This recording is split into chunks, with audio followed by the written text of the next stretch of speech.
Hello, I'm the Reverend Kirk Thomas, and this is the fifth in our series on cosmology. And this one is entitled Sacrifice, Sustaining the Cosmos. All right, what do we mean by cosmos? I'm not just talking about the visible universe that we can see at night. You know, Carl Sagan and the Hubble Space Telescope and all those gorgeous pictures that they put out. No, I'm referring to the religious way of looking at cosmos. Now, this word, cosmos, comes from the Greek, and it means order, good order, and orderly arrangement. Now, some expanded meanings that you could have include things like the world and the universe, because they are ordered. You see, order is the basis of it all. The movements of the moon and the planets are ordered, and the stars in the night sky seem to rotate around the pole star Polaris over the course of a single year, like clockwork. Now, the opposite of cosmos is chaos, and that comes from the Greek word meaning abyss. That which gapes open is vast and empty. It is the process of ordering, you see, that brings cosmos out of chaos. Okay, now we're going to talk about creation myths for a while. Now, there are many of them out there, and often they involve the earth mating with the sky in some way. But there is another one that's rather different, and it is similar in both the lore of the Scandinavians and the Vedic Indians, and there are even echoes of it in Roman myth. See, the story may have been a really ancient Proto-Indo-European myth that these various groups carried with them as they migrated across Asia and Europe. Now, this myth demonstrates reciprocity between the people and the universe. Okay, the basic myth is there is a primordial being who is killed and dismembered, cut up into pieces, and then the cosmos is created from his body parts. Now, sometimes the central characters are man, the Proto-Indo-European word manu, and his twin, which is the Proto-Indo-European word yemo. Now, depending on the mythos, sometimes the man, or alternatively the twin, is referred to as a king. No. Well, let's compare these two accounts and then check out the Roman one. In Scandinavia, both the Eddas have similar accounts.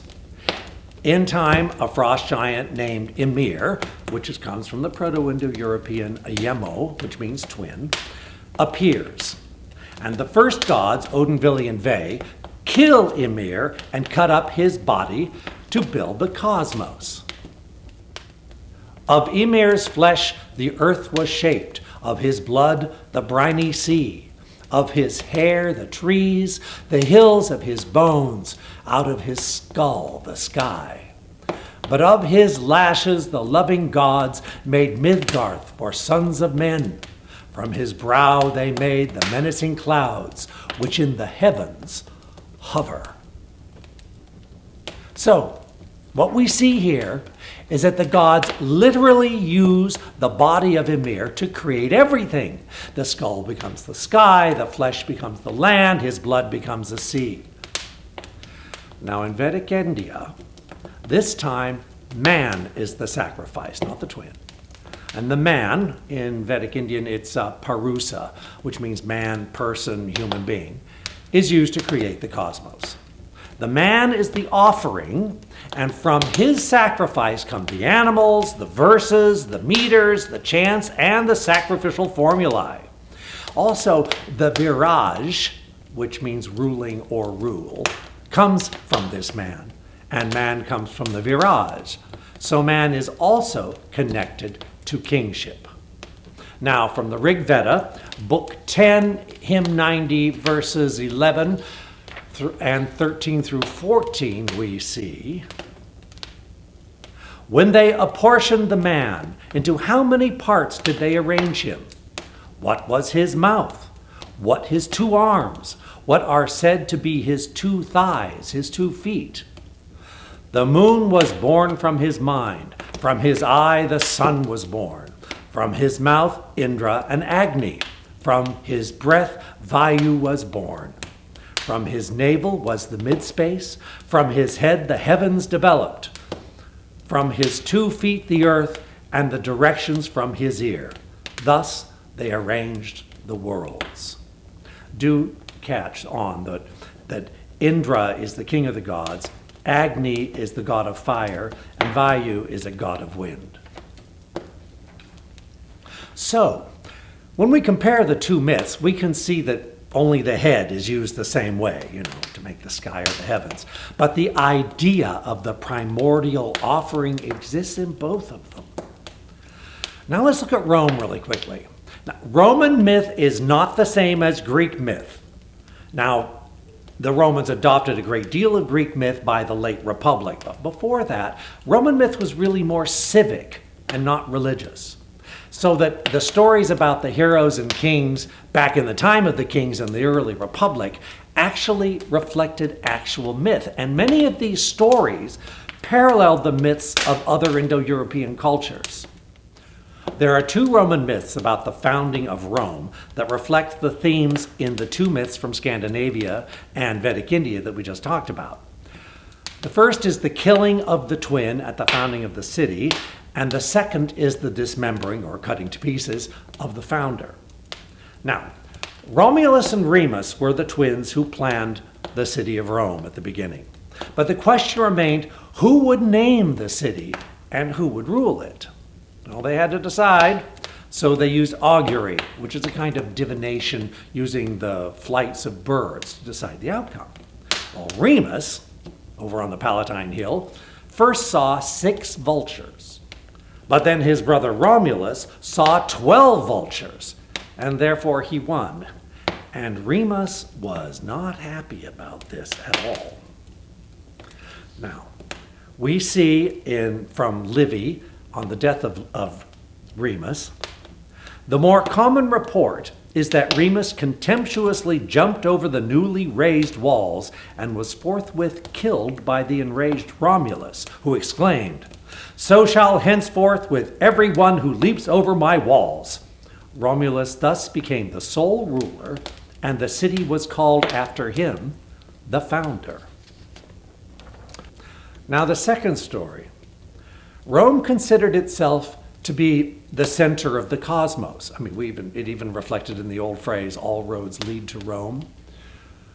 The founding of Rome was considered mythically to be the original creation event. Now, the sacred name of Romulus was Quirinus. Now, that comes from the Proto-Indo-European root word, or a number of them, meaning man. And Remus comes from the Proto-Indo-European root word yemo, which means twin. Okay? This second tale is about the death of Romulus, the man, not the twin.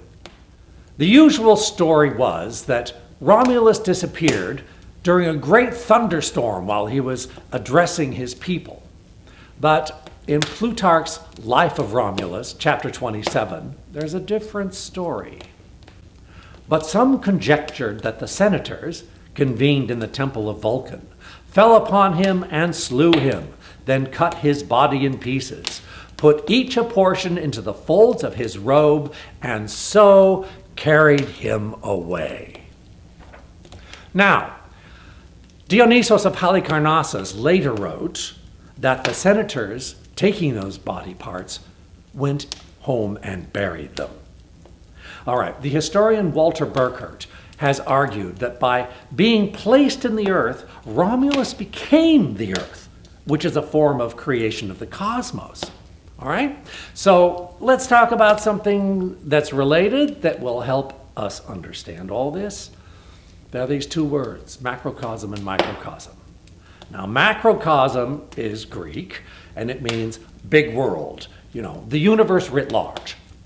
Microcosm is Greek for little world, which means like each person individually, which reflects the entire cosmos. So Romulus was the father of Rome, and he symbolized the entire city in himself, all right?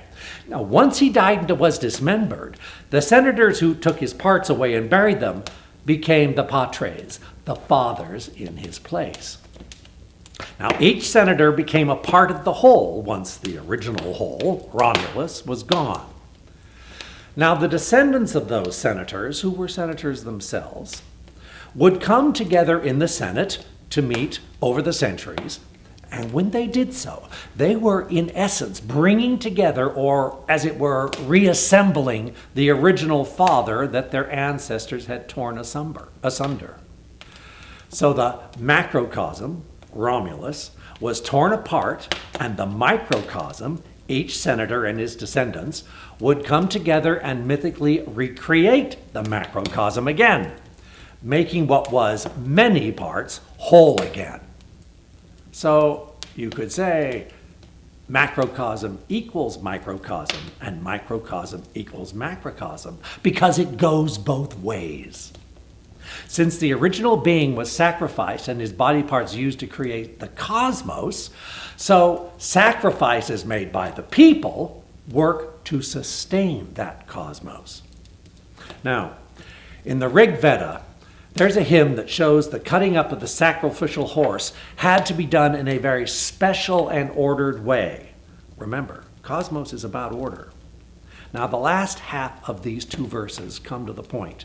It's Rig Veda, Book 1, Hymn 163, verses 18 through 19. Now, arrange his legs, undamaged into patterns, and carve them up joint by joint, having called them out in order. And these sacrificial portions I make from your legs, according to the proper order. Just those lumps, one after the other, do I offer to the fire. Now, the Rig Veda just has hymns, and it doesn't say what that special order might be. But there is a manual for ritualists called the Aitareya Brahmanam, which is the AB for short, that does say something.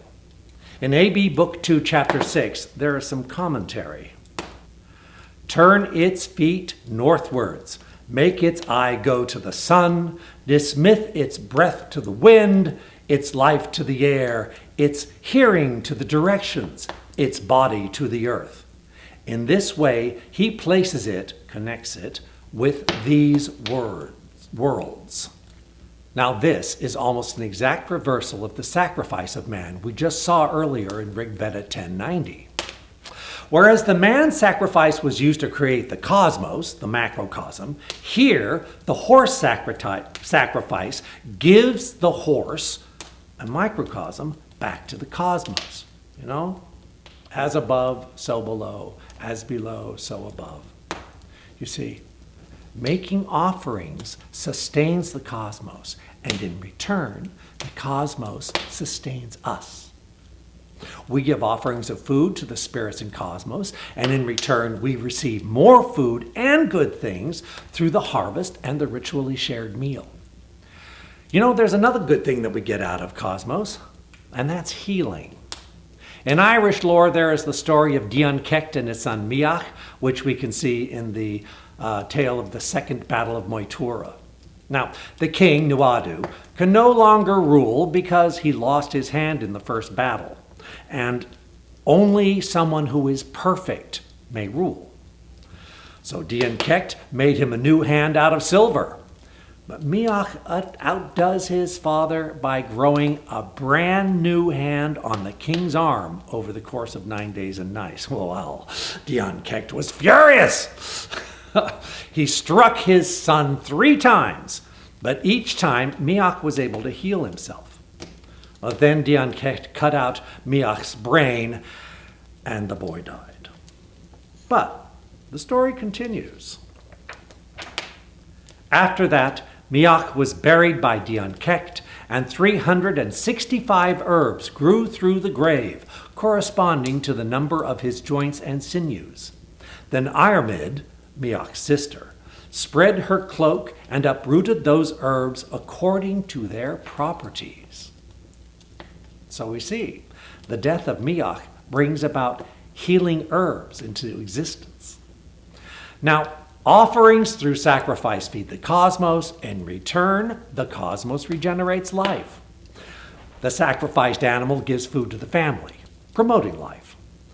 Offerings of the first fruits of the harvest ensures that the next harvest will be good and will provide for all. Even pruning the vines of the grape will give new and stronger growth. And harvested grain, planted as seeds, gives new grain in the next season. You see, this is all part of the great cycle of life, of the seasons, and of life and death. I give so that you may give. Thank you.